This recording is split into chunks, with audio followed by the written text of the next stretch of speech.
If you're new to my channel, please consider subscribing and hit the notification bell so that you don't miss out on any new content. Today we are looking at right-angled triangles, and to start off we shall name the three sides of a right-angled triangle. So for this triangle, we've got this side that is opposite the 90-degree angle is called the hypotenuse side. So H for the hypotenuse side.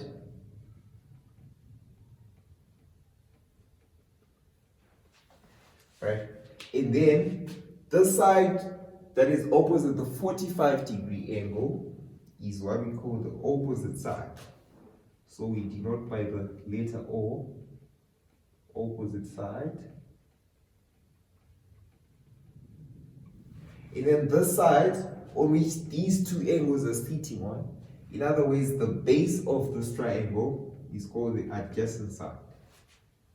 So A for the adjacent side.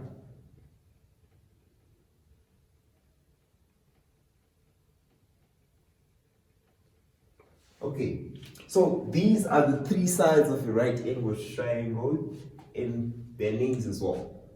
So there are three important functions that we have to know when talking about right-angled triangles, and these are as follows. So for a right-angled triangle, with angle x, we say this is the adjacent, hypotenuse, and then the opposite. So we say that sine x is equal to the opposite side over the hypotenuse side. Then we say cos x is equal to the adjacent side over the hypotenuse side. Then lastly, tan of x is equal to the opposite side over the adjacent side.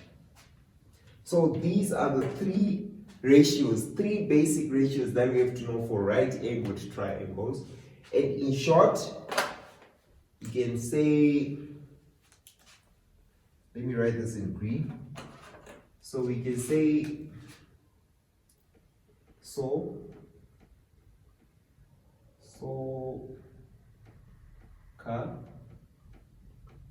SOHCAHTOA in short. So we are saying sine is equal to the opposite over the hypotenuse. There you have it. And then for CA, we're saying cos is equal to the adjacent over the hypotenuse. There as well. And then TO, we're saying tan is equal to the opposite over the adjacent. There you have it. So now let's attempt these three persons that require us to find the length of the marked side and the marked angle as well, the unknown angle. Okay, so allow me to erase this.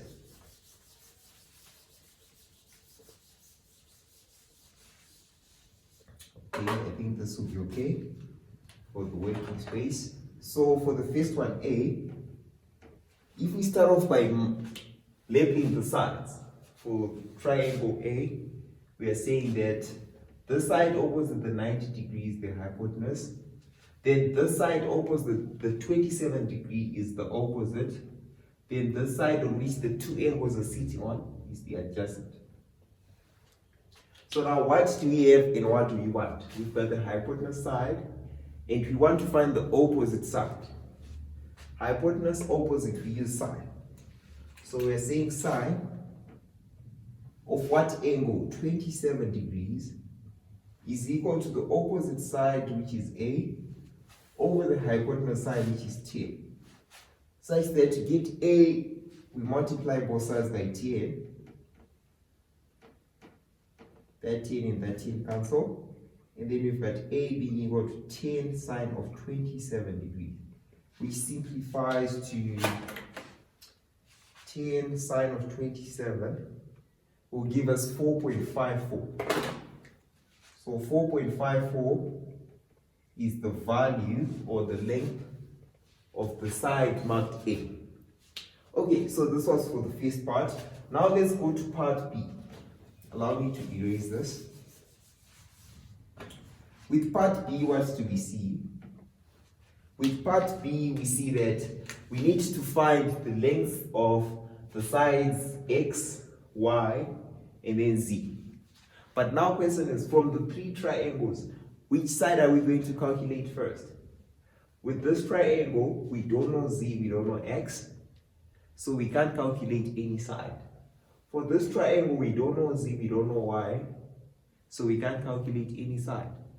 For this triangle, we know this is 5, and we want to find y. So we know that definitely we should calculate y.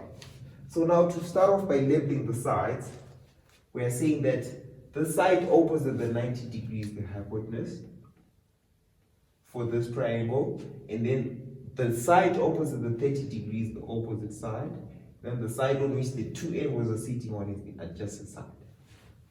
So now, we want to find the hypotenuse given the opposite. Hypotenuse opposite, we use sine.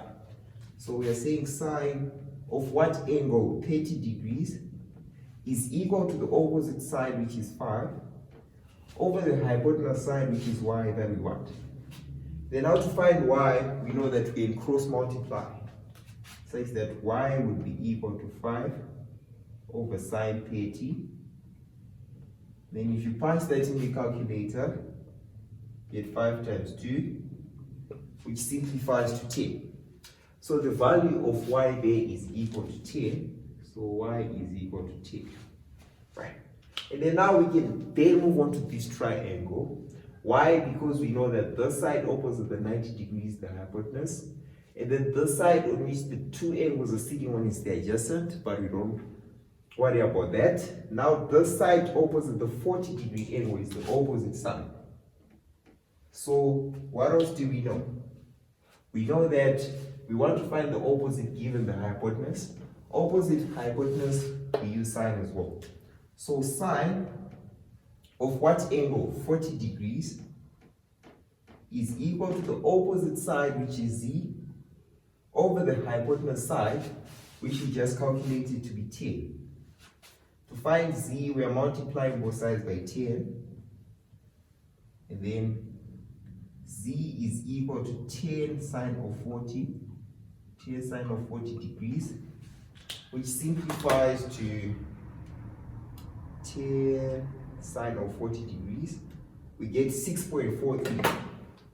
So 6.43 is what we get.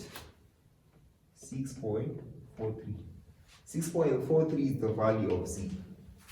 And then now we move on to the last triangle. Now with the last triangle, leveling the sides, side opposite the 90 degree is the hypotenuse side.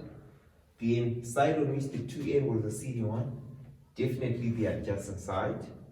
And then this side, which we just calculated to be 6.43, is the opposite side. So looking for the hypotenuse, having the opposite hypotenuse, we use sine as well.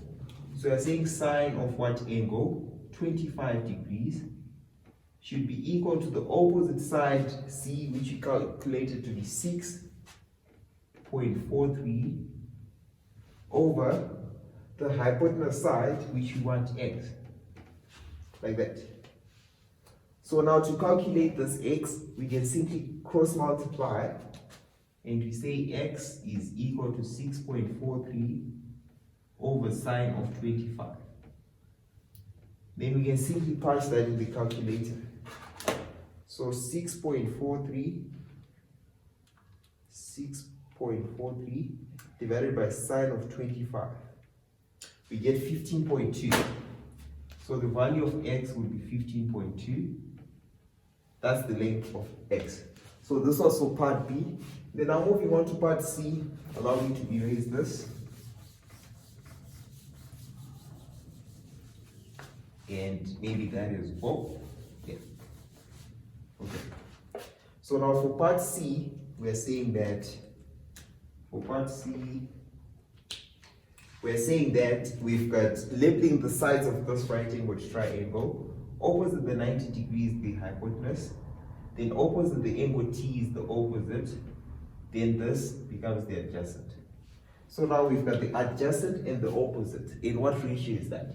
That is the tan ratio. So we are saying tan of what angle? T degrees is equal to the opposite side 6 over the adjacent side 5, which simplifies to tan T degrees is 1.2. Sorry, yeah, 1.2. So it simplifies to 1.2. And then now we want the angle T. So in other words, we're dividing both sides by tan. But 1 over tan is the same as the tan inverse of, or arctan. So if these tans cancel, we've got T being equal to arctan of 1.2, which you can punch in the calculator, and it will give us arctan of 1.2. That will give us 50.2. So 50.2 degrees. This is the angle. This is the angle T. Okay, so this was looking at right angled triangles. Please don't forget to subscribe, like, leave a comment, and share. Thank you.